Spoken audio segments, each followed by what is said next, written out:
노인연구정보센터 황재영 박사라고 합니다. 사실 어르신을 어떻게 보고 이해한다. 항상 보고 있잖아요. 항상 보고 있고 우리 몸에서도 노화가 일어나고 있지 않습니까? 태어나서 청년이 되고 장년이 돼서 노화가 되는데 아마 30 중반 넘어가서 40대 넘어가신 분들은 몸의 변화 느끼실 거예요. 항상 일어나고 있죠. 그리고 가지고 태어났고요. 그 다음에 형태적 변화를 가져오잖아요. 눈썹도 처지고 주름도 들고 몸도. 이게 그냥 내일인 거죠. 내가 노인을 본다가 아니다. 내 안에 가지고 있는 내 안 인간이라고 하는 요소 속에 내가 어린아이도 있고 청년도 있고 노인도 있는데 그냥 난 거예요. 그래서 뭐 가장 중요한 건 어떻게 보겠다고 하는 인식이 중요한 게 아니라 그냥 사람으로 보는 거죠. 똑같이. 같다와 다르다를 틀리다와 맞다로 보는 게 아니라 인정하는 거죠. 예. 저 나이 때 저렇게 사람이 가지고 있는 것에 대해서 그냥 인정하는 거예요. 그것을 저는 소위 정상화의 개념이라고 보거든요. 노멀라이제이션이라고 보는데 그냥 자연스럽게 보는 거예요. 예. 예를 들어서 똑같이 노인에 대해서 어떻게 보느냐, 장애에 대해서 어떻게 보느냐. 물론 장애의 특징은 있지만 장애를 가지고 있는 건 사람이거든요. 그 사람을 똑같이 보는 거예요. 예. 근데 가지고 있는 그 사람이 가지고 있는 장애, 노인, 청년이라고 하는 특성에 대해서 이해를 하는 것일 뿐이죠. 똑같이 본다고 봅니다. 물론 노인이 되면 신체적인 기능이라든지 심리적인 기능이 떨어지지만 그것은 쉽게 이해할 수 있는 부분이고요. 자연스러운 것들이에요. 노화를 통해서. 우리가 춘, 하, 추동이 있어서 봄에서부터 여름, 가을 하고 있잖아요. 그런 거랑 똑같은 거죠. 자연스럽고 아주 근본적이고 그런 겁니다. 그래서 어떻게 보겠다고 하는 관점보다는 있는 그대로를 보고 이해하려고 하는 게 맞는 것 같아요. 우리 할아버지가 인지, 예를 들어서 이해력이나 판단력이 떨어져서 못 알아듣는 건지 아니면 청각적인 문제인지 아니면 이데올로기가 달라서 나랑 이데올로기가 들어도 말이 안 통하는 건지 여러 가지 의미가 있잖아요. 그것에 대해서 이제 이해는 하는 거죠. 그리고 가장 중요한 것 중에 하나는 역시 요즘 현대 그 사회복지의 핵심이라고 그러는 하는데요. 가장 중요한 건 역시 경청이라고 봅니다. 내가 들어주고 옆에 있어주고 하는 거지. 내가 뭔가를 계속 설득하고 말하고 나의 것을 주입하고 상담하려고 하고 하는 것은 중요한 요소이긴 하지만 가장 중요한 건 역시 그 경청인 거죠. 들으려고 하는 거, 옆에 있어주는 거. 신체적인 노화들, 뭐 귀가 감각기관이 떨어진다거나 인지적인 것들, 특히 암기력 같은 것들 떨어진다. 뭐 이런 것들이 있는데 실제 인지 기능 중에서도 통합적인 사고 같은 경우엔 60세 때 가장 높아요. 언어적 기능도 굉장히 높습니다. 예를 들어서 그 세계적으로 유명한 대통령들 몇 살이에요? 물론 젊은 분도 있지만 트럼프 씨 70 넘었고요. 지금 바이든 씨 78인가요? 뭐 그렇고요. 지금 우리 문재인 대통령도 상당히 많고요. 그러다 보니까 조금 더 우리가 좀 폭넓게 이해할 필요가 있는 것 같아요. 단지 노인에다라고 하라고 하는 어떤 마침표를 찍는 것보다는 그 노화의 특징이라든지 그 중에서도 또 굉장히 발달하는 통합적인 사고나 이런 거 굉장히 발달하거든요. 예, 언어라든지. 물론 근데 떨어지는 것들이 기억력이라든지 이런 거 좀 떨어지고요. 특히 감각기에서 듣는 거라든지 이런 건 좀 많이 떨어져서 귀가 좀 안 들릴 수도 있고 한데 사실 요즘 저도 약간 오른쪽 귀가 좀 안 좋거든요. 그래요. 그래서 사실 누가 옆에서 막 큰 소리를 떠들고 왱왱거리고 하면 화부터 나요. 노인의 문이 열리신 건가요? 그럴 수도 있습니다. 그래서 저는 사실 그 노인이라고 하는 그 특성에 대해서는 이해를 해야지만 우리도 애들을 봐도 그렇잖아요. 쟤는 똑같은 인격을 가진 애지만 애들의 특성을 이해를 하는 거죠. 청년의 특징을 이해를 하는 거죠. 장년의 특성을 이해하고 노년의 특성을 이해하는 거지 근본적인 뭐라고 할까 사람이라고 하는 그거에서는 사실 크게 저는 차이가 별로 없다고 봐서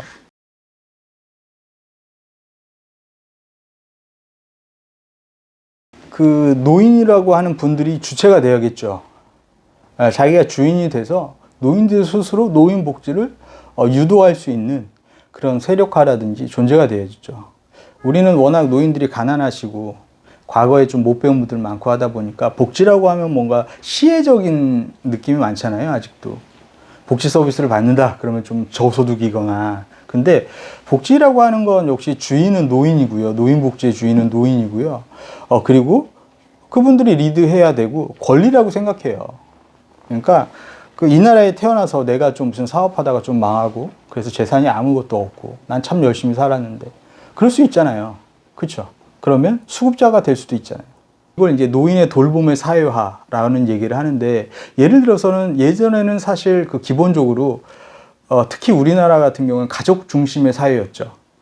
예. 그리고 국가가 경제개발 과정 속에서 실제 해줄 수 있는 게 별로 없었죠. 그리고 돈이 있으면 다 경제개발에 쏟아 부어야 됐죠. 그런 환경 속에서 대기업이 성장한 거잖아요. 모든 걸 대기업 우선으로 갖고 했잖아요. 물론 국가주의이긴 하지만. 근데 이제는 사실은 뭐 아시는 것처럼 가족이 해체됐어요.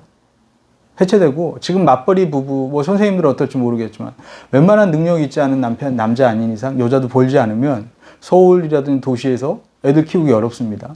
그리고 젊은 층이 결혼 안 하는 대부분의 이유는 자신이 없기 때문이죠. 결혼해서 책임질 자신이 없기 때문에 하는 거고 여자는 삶의 레벨이 떨어질까 봐 잘못 걸면 그거 때문에 그런 거 아닙니까? 그러다 보니까 이제는 그 기반에 있던 가족이 해체됐어요. 그러면 당연히 사회가 해야죠. 그리고 우리도 이제 3만 불을 넘는 경제 대국이 됐고요.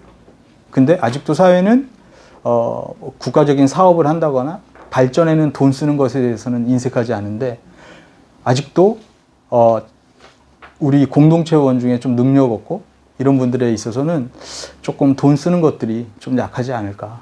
저는 이게 극단적으로 비판하고 싶지 않은 건요. 또 그 뒤에는 다양한 이유가 있고 결국은 우리 국민들 개개인의 문제지 뭐 복지부를 삿대질하면서 할 수는 없잖아요. 그 뒤에는 사실 다 국민 정서라든지 물고 물려져 있는 겁니다.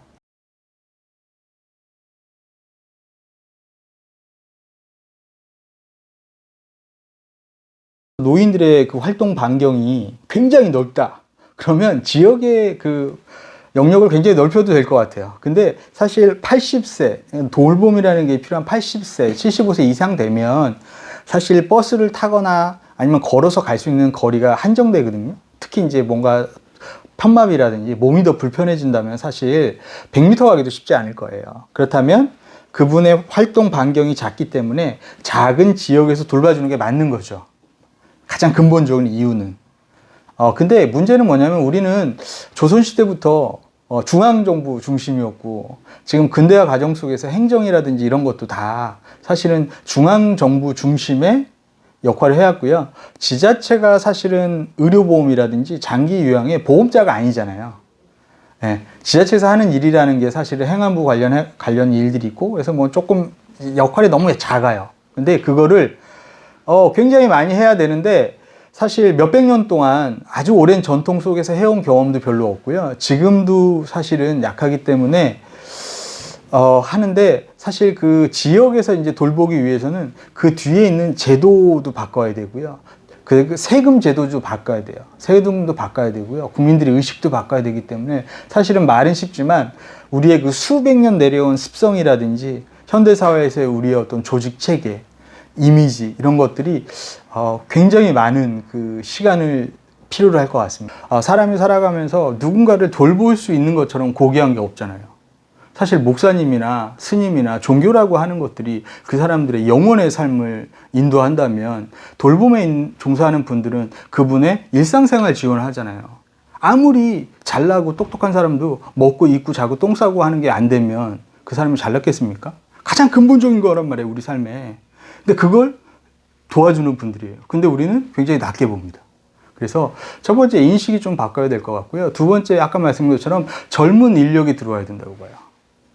전문대라도 만들고 4년제라도 좀 더 추가해서 좀 전문성 높여서 젊은 사람들이 들어와서 이 분야를 개척하고 발전시키고 해야지 이게 발전이 되지. 지금처럼 근로자들을 항상 50대, 60대 아줌마의 최저임금으로 가면 거기에 뭐가 있겠습니까? 물론 경영자들은 그래야지 좀 인건비 떨어뜨리고 많이 가져가는 게 있을 줄 모르지만 미래가 없는 거예요. 그렇잖아요. 젊은 사람들이 와서 새로운 것도 생각하고 새로운 서비스도 하고 전문성도 올라가고 자기도 계급도 올라가고 이래야지 좀 발전이 있고 하는 건데 우리는 이 돌봄이라고 하는 굉장히 중요한 부분을 아직도 옛날에 보면 아직도 50, 60대, 60대 아줌마가 편의점에서 일하기 싫으면 여기서 일하고 최저임금 받아가기.